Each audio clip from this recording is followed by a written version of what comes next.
Hello everyone. आज से हम लोग एनाटॉमी सब्जेक्ट स्टार्ट करने वाले हैं। एनाटॉमी में हमें टोटल 11 सिस्टम्स पढ़ने हैं और हम एक एक करके हर एक सिस्टम्स की बारीकी से स्टडी करेंगे। साथ ही साथ जो भी आपके एंट्रेंस एग्जाम है स्टाफ नर्स के लिए या फिर नॉर्सेट लेवल के, वो क्वेश्चंस भी हम लोग हर एक चैप्टर के एंड में डिस्कस करेंगे। तो आज का जो मेरा चैप्टर है वो है सेल। तो हम लोग सेल से अपनी एनाटॉमी की जर्नी को स्टार्ट करते हैं। तो चलिए देखते हैं। First living cell is discovered by Antony van Leeuwenhoek. जो पहला सेल था हमारा वो एंटनी वैन ल्यूवेनहुक ने डिस्कवर किया था। तो इन्होंने पहला लिविंग सेल डिस्कवर किया। इसका डेफिनेशन देख लेते हैं, हम लोग बचपन से पढ़ते आए हैं, फिर से देख लेते हैं। The cell is the smallest structural and functional unit of life. Cell जो है सबसे स्मॉलेस्ट और सबसे smallest structural and functional unit of life है। हम जितने भी इंडिविजुअल है ना, सबका जो ओरिजिन है एक सिंगल सेल से ही हुआ है। अब जैसे हमारी ही बात कर लेते हैं, हमारा ओरिजिन कैसे हुआ। जब एक स्पर्म और ओवम आपस में फ्यूज करते हैं तो जाइगोट का फॉर्मेशन होता है। वही जाइगोट जो है मदर के मुंह में मल्टीपल डिविजन्स होता है, तो फिर एक इंडिविजुअल आपका एक इंडिविजुअल बनता है। तो हम भी तो एक सिंगल सेल से ही आए हैं, जाइगोट से बने हैं। तो ऐसे ही जो है, इसीलिए सेल को बोला गया है कि सेल जो है वो smallest structural and functional unit of life है।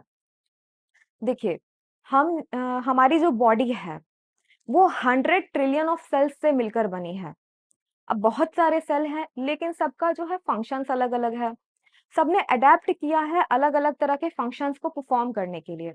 अब जैसे कि हम लोग रेड ब्लड सेल्स की बात कर ले, तो रेड ब्लड सेल्स जो है ऑक्सीजन का ट्रांसपोर्टेशन करता है लंग्स में और डिफरेंट टाइप्स ऑफ टिश्यूज में। अब जैसे मसल सेल्स की बात कर लेते हैं, तो मसल सेल्स जाना जाता है कॉन्ट्रैक्शन के लिए। कॉन्ट्रैक्शन होता है तभी तो हम मूवमेंट कर पाते हैं। तो मसल सेल्स उसके लिए जरूरी है। वैसे ही बहुत तरह के सेल्स हमारे बॉडी में होते हैं जो डिफरेंट टाइप के फंक्शंस को परफॉर्म करते हैं, बहुत ही अलग अलग फीचर्स के होते हैं। अब देखिए, यहाँ पे एक और जरूरी बात है। जो भी बहुत सारे सेल्स को अगर ग्रुप में रखा जाए तो वो टिश्यूज का फॉर्मेशन करते हैं। लेकिन सिर्फ ग्रुप में रहने से नहीं होता है, वो आपस में इंटरैक्ट करते हैं, आपस में मिलके वर्क करते हैं, तब जाके सेल्स से टिश्यूज का फॉर्मेशन होता है। फिर डिफरेंट टाइप्स ऑफ टिश्यूज भी होते हैं, like connective tissues and epithelial tissues, muscular tissues. तो उनका भी फंक्शन अलग अलग है टिश्यूज का। अब क्या होता है कि ये डिफरेंट टाइप्स ऑफ टिश्यूज जब आपस में मिलके वर्क करते हैं, इंटरैक्ट करते हैं, तब ऑर्गन का फॉर्मेशन होता है। डिफरेंट टाइप्स ऑफ ऑर्गन होते हैं, जैसे ब्रेन, लंग्स, किडनी, हार्ट। अब ये जब डिफरेंट टाइप्स ऑफ ऑर्गन मिलके इंटरैक्ट करते हैं ना, तब ऑर्गन सिस्टम बनता है। और ऑर्गन सिस्टम बनता है जब ये पूरा अच्छे से मिलके वर्क करता है, तो एक पूरा इंडिविजुअल बनता है। तो ऐसे ये आपका जर्नी है सेल का, सेल से टिश्यू, टिश्यू से ऑर्गन, ऑर्गन से ऑर्गन सिस्टम। तो ये हमारा ओवरव्यू हो गया एक सेल का। तो हमने सेल के बारे में प्रॉपरली समझ लिया है। अब देखिए, किसी भी तरह का आपका सेल्स हो ना, उसमें 3 बेसिक कंपोनेंट्स जरूरी मिलेंगे। ये आपको याद रखना है। 3 बेसिक कंपोनेंट्स क्या है? पहला है सेल मेम्ब्रेन, दूसरा है साइटोप्लाज्म एंड तीसरा है न्यूक्लियस। तो किसी भी लिविंग सेल्स में आपको ये तीनों कंपोनेंट्स जरूर देखने को मिल जाएंगे। देखिए, साइटोप्लाज्म यहाँ पे है साइटोसोल प्लस सेल ऑर्गेनेल। अब साइटोसोल किसे बोलते हैं? साइटोसोल सिंपली होता है सेल के अंदर का जो फ्लूइड है, सेल के अंदर का जो वाटर है, उसे साइटोसोल बोलते हैं। आप एक तरह से बोल सकते हो कि सेल के अंदर जो पानी प्रेजेंट है ना, वो साइटोसोल है। और इसी वाटर को बोलते हैं ICF, that is intracellular fluid. Intracellular fluid. इसी फ्लूइड के अंदर प्रेजेंट होता है आपका सेल ऑर्गेनेल्स। तो इसमें बिल्कुल कंफ्यूज नहीं होना है। साइटोप्लाज्म मतलब आपका साइटोसोल प्लस सेल ऑर्गेनेल्स, क्योंकि जब आप कॉम्पिटिटिव एग्जाम्स के क्वेश्चन सॉल्व करेंगे तो ये वर्ड आपको कंफ्यूज कर सकता है, तो इसे ध्यान में रखिएगा। न्यूक्लियस के बारे में तो आप सब जानते ही हैं। तो ये 3 बेसिक कंपोनेंट्स होते हैं किसी भी सेल के। अब थोड़ा सा सेल के स्ट्रक्चर के बारे में जान लेते हैं। तो ये हमारा एक सिंपल सेल का स्ट्रक्चर है। तो पहले सबसे मेन चीज से स्टार्ट करते हैं। मेन किसी भी सेल में जो होता है आपका न्यूक्लियस होता है, जो सेल के ब्रेन की तरह वर्क करता है। तो देखिए, इसमें ये 2 मेम्ब्रेन्स है। तो ये हमारा न्यूक्लियस है, ये न्यूक्लियर इन्वेलप है। और ये अंदर में जो इस तरह से आपको दिख रहा है ना हेयरी टाइप, वो आपका है क्रोमैटिन, जो बाद में सेल डिवीजन के टाइम में कंडेंस्ड होके क्रोमोसोम बन जाता है। और ये हमारा न्यूक्लियोलस है। हम जितनी भी चीजें यहाँ बता रहे हैं नेक्स्ट क्लासेस में हम उसको डिटेल में भी बताएंगे, तो चिंता करने की बात नहीं है। देखिए, फिर आपका न्यूक्लियर इन्वेलप, जो आउटर न्यूक्लियर इन्वेलप है, इसी से निकलता है आपका एंडोप्लाज्मिक रेटिकुलम। तो ये रहा हमारा रफ एंडोप्लाज्मिक रेटिकुलम, ये रहा हमारा स्मूथ एंडोप्लाज्मिक रेटिकुलम। आखिर रफ क्यों ये है, वो स्मूथ क्यों है? ये रफ इसीलिए है क्योंकि ये छोटे-छोटे जो आपको दाने जैसे दिख रहा है ना, ये राइबोसोम्स है। तो ये राइबोसोम्स के प्रेजेंट होने के कारण ही हम बोल रहे हैं कि ये रफ एंडोप्लाज्मिक रेटिकुलम है। यहाँ पे लिखा भी हुआ है विद राइबोसोम्स। तो ये हो गया रफ। अब जिन पे नहीं प्रेजेंट है उन्हें हम बोल रहे हैं स्मूथ एंडोप्लाज्मिक रेटिकुलम। तो इन दोनों के भी फंक्शंस अलग-अलग है, वो हम लोग जब एंडोप्लाज्मिक रेटिकुलम पढ़ेंगे तो उसमें डिस्कस कर लेंगे। अब हो गया हमारा गोल्गी एपरेटस। तो गोल्गी एपरेटस भी हमारा जो है वो देखिए थोड़ा सा सिमिलर लग रहा है एंडोप्लाज्मिक रेटिकुलम से, पर बिल्कुल अलग है। फंक्शंस इसके अलग होंगे, तो वो भी हम लोग पढ़ेंगे। ये है हमारा लाइसोसोम्स। लाइसोसोम्स जो होता है इसमें आपके कुछ हाइड्रोलिटिक एंजाइम्स होते हैं जिसका कुछ स्पेसिफिक वर्क होता है। अब ये हो गया हमारा सेंट्रोसोम। सेंट्रोसोम के अंदर आपका 2 सेंट्रियोल्स प्रेजेंट होता है। इसका जो बहुत इंपॉर्टेंट रोल है आपका सेल डिवीजन के टाइम पे, ये बहुत हेल्प करता है। सेंट्रियोल्स जो है आपका लगभग-लगभग तो हमने देख लिया है, और भी कुछ-कुछ चीजें हैं सेल के अंदर, जैसे different types of cell organelles, वो सबको हम एक-एक करके डिटेल से डिस्कस करेंगे। अब देखते हैं सेल मेम्ब्रेन के बारे में। तो देखिए, सेल ये हमारा सेल हो गया, सेल के बीच में हमारा न्यूक्लियस हो गया। तो ये जो आपको सेल का बाहरी जो इन्वेलप दिख रहा है, जो बाहरी दीवार दिख रही है ना, इसी को बोलते हैं सेल मेम्ब्रेन। तो ये है हमारा सेल मेम्ब्रेन। तो सेल मेम्ब्रेन क्या है? सेल मेम्ब्रेन और the plasma membrane is the protective semi permeable और selective permeable enveloping the cell body. तो सेल मेम्ब्रेन को प्लाज्मा मेम्ब्रेन भी बोलते हैं, और ये एक तरह का प्रोटेक्टिव सेमी परमिएबल या सेलेक्टिव परमिएबल इन्वेलप है सेल का। अब प्रोटेक्टिव सेमी परमिएबल कैसे? वो ऐसे कि ये सेल को प्रोटेक्ट कर रहा है, प्रोटेक्शन प्रोवाइड कर रहा है। सेल के अंदर बहुत सारे कंटेंट्स होते हैं, जैसे कि सेल ऑर्गेनेल्स होता है, अलग-अलग फंक्शंस को वो परफॉर्म कर रहे होते हैं। इंट्रासेल्युलर फ्लूइड होता है जिसको हमने साइटोसोल बोला था। तो अगर ये दीवार नहीं होगी तो ये सारा कंटेंट कैसे प्रोटेक्ट रहेगा?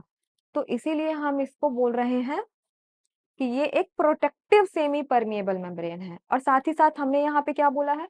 Selective permeable. सेलेक्टिव परमिएबल कैसे? कि अभी हम आगे के लाइंस में पढ़ने वाले हैं। ये सेलेक्टिव परमिएबल ऐसे कि सेल्स को हमेशा कुछ ना कुछ तो ज़रूरत होती है, कुछ न्यूट्रिएंट्स की, कुछ ऐसी मटेरियल्स की, तो इनके बीच में जो है एक्सचेंज ऑफ मटेरियल्स होता रहता है। जो ये जो होता है ना, हर चीज़ों को अपने अंदर नहीं आने देता है, कुछ सेलेक्टेड चीज़ों को ही आने देता है जो इनके काम की है। तो इसीलिए इसको सेलेक्टिव परमिएबल वो भी बोलते हैं। एक एग्जांपल देते हैं। अब जैसे कि आपके ही घर का बाहरी दीवार हुआ, एक गेट हुआ, तो आप हर किसी के लिए तो अपनी गेट नहीं खोल देते। कुछ सेलेक्टेड लोग होते हैं ना, फ्रेंड्स होते हैं, फैमिली होते हैं, रिलेटिव्स होते हैं। मान लीजिए कोई ऐसा चोर, डाकू ये सब कोई आ गया है, तो आप गेट खोलेंगे कभी? नहीं। कुछ इंपॉर्टेंट लोगों को ही अपने घर के अंदर एंट्री देंगे। तो हमारा सेल मेम्ब्रेन भी ऐसा ही है, सेलेक्टिव चीजों को ही अपने अंदर आने देता है। इसीलिए हम इसे बोलते हैं सेलेक्टिव परमिएबल मेम्ब्रेन। अब आगे देखते हैं। It separates the content of cell from the external environment. ये सेल मेम्ब्रेन जो है, सेल के कंटेंट को एक्सटर्नल एनवायरनमेंट से सेपरेट करने का भी काम करता है। साथ ही साथ and controls exchange of material between the fluid outside the cell and the fluid inside the cell. देखिए, फ्लूइड के इनसाइड तो सेल के अंदर तो फ्लूइड होता ही है, हमने पढ़ा अभी साइटोसोल, उसको बोलते हैं इंट्रासेल्युलर फ्लूइड। लेकिन सेल के बाहर भी फ्लूइड प्रेजेंट होते हैं, जैसे कि यहाँ पे बहुत सारे सेल्स हैं ऐसे ग्रुप में। तो क्या होता है ना कि ये जो सेल्स होते हैं इसके बीच में ऐसे इस तरह से फ्लूइड होता है भरा हुआ, इसको ही बोलते हैं एक्स्ट्रा सेल्यूलर फ्लूइड। एक्स्ट्रा बाहर, इंट्रा अंदर। तो सेल के अंदर है तो इंट्रासेल्युलर फ्लूइड, सेल के बाहर प्रेजेंट है तो एक्स्ट्रा सेल्युलर फ्लूइड। तो क्या हो रहा है यहाँ पे? एक्सचेंज ऑफ मटेरियल्स हो रहा है। अब अभी हम बताए थे कि सेल मेम्ब्रेन के थ्रू हमेशा मटेरियल्स का एक्सचेंज होता रहता है। जो भी चीजें सेल को जरूरी है वो अपने अंदर लेती हैं, किसके थ्रू? सेल मेम्ब्रेन के थ्रू। और जो भी चीजें बाहर भेजनी होती है वो भी सेल मेम्ब्रेन के थ्रू ही सेल से बाहर जाता है। तो ये एक्सचेंज ऑफ मटेरियल हमेशा होता रहता है।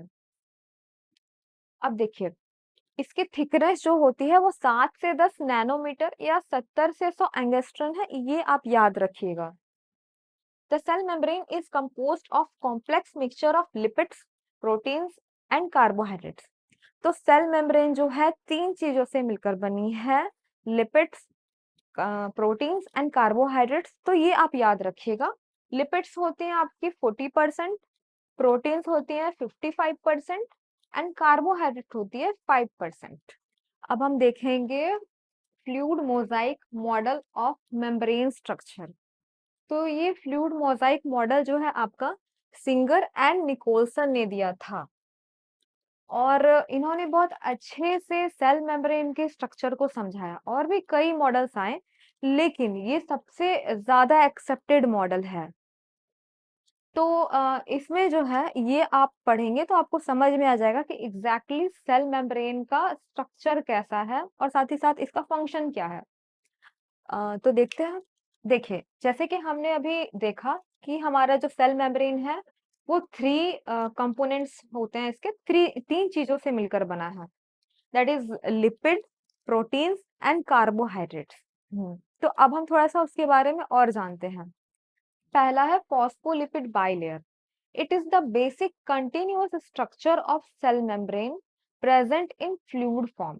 तो ये बेसिक कंटिन्यूअस स्ट्रक्चर होता है और फ्लूइड फॉर्म में प्रेजेंट होता है। देखिए यहाँ पे मैंने इसका स्ट्रक्चर भी ड्रॉ किया है। तो ये आपका हो गया, ये जो आपको दिख रहा है ना, यही है फॉस्फोलिपिड बाइलेयर। बाइलेयर क्यों बोल रहा है? ऊपर भी प्रेजेंट है, नीचे भी प्रेजेंट है, 2 लेयर है, इसलिए इसको बाइलेयर बोल रहे हैं। अब जैसे कि ये हमारा लिपिड है, लिपिड मॉलिक्यूल, तो देखिए इसके 2 पार्ट्स हैं। एक होता है हमारा हेड, जो ऊपर वाला गोल सा दिख रहा है ना, ये हेड होता है, और ये वाला पार्ट होता है टेल। तो जो हेड पार्ट होता है लिपिड का, ये वाटर सॉल्युबल होता है, that is hydrophilic in nature. साथ ही साथ ये पॉजिटिवली चार्ज्ड भी होता है, और ये पोलर भी इसको बोलते हैं।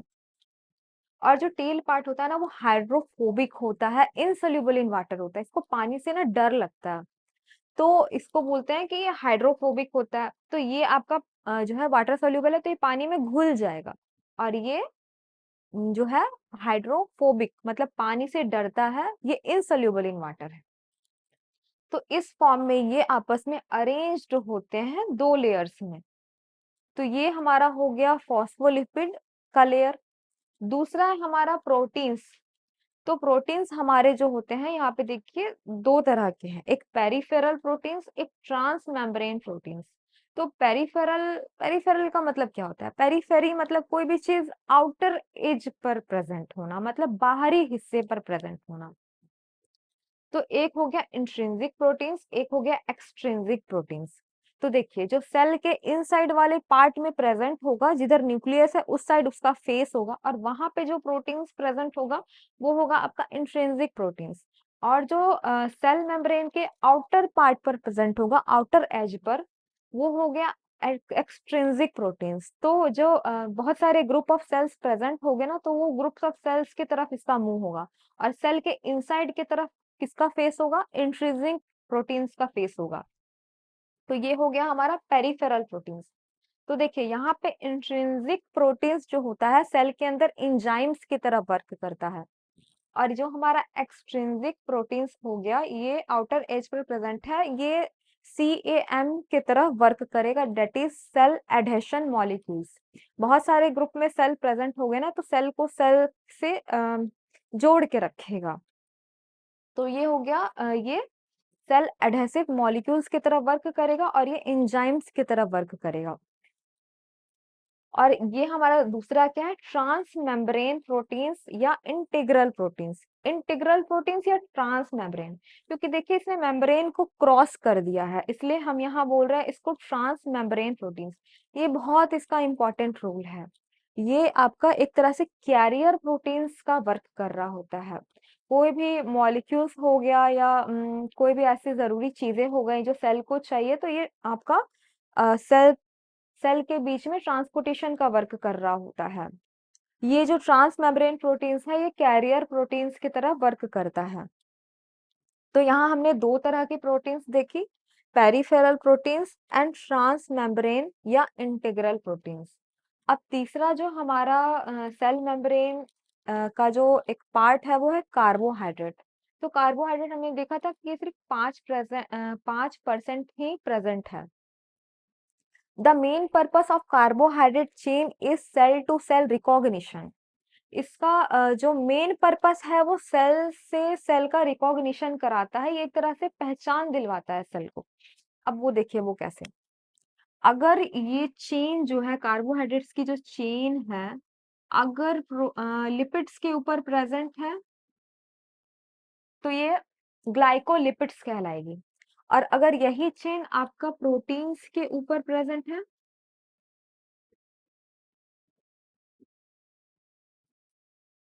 तो ये ग्लाइकोप्रोटीन्स कहलाएंगी। तो ये सेल को एक तरह से पहचान देता है, जैसे हमारा पहचान क्या है, हमारा अपना आईडी कार्ड, वैसे ये सेल का आईडी कार्ड है। ये हमारा बॉडी, जो हमारे बॉडी का इम्यून सिस्टम है ना, एक तरह से उसके सामने एक तरह से ये पहचान दिलवाता है सेल को।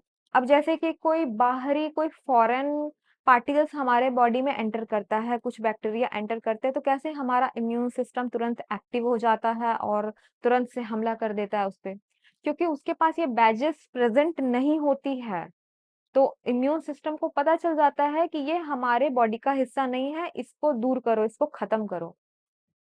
तो इस तरह से जो है हमारा बॉडी और हमारा इम्यून सिस्टम इसी से हमारे अपने बॉडी के हर एक सेल्स को पहचानता है। तो ये हर एक सेल को जो है वो कार्बोहाइड्रेट पहचान दिलवाता है। तो आज के वीडियोस में हमने सेल कंप्लीट पढ़ लिया, समझ लिया, सेल मेम्ब्रेन के बारे में डिटेल से जान लिया। इसके बाद वाले वीडियोस में हम लोग सेल ऑर्गेनेल्स के बारे में पढ़ेंगे। That's all, thank you.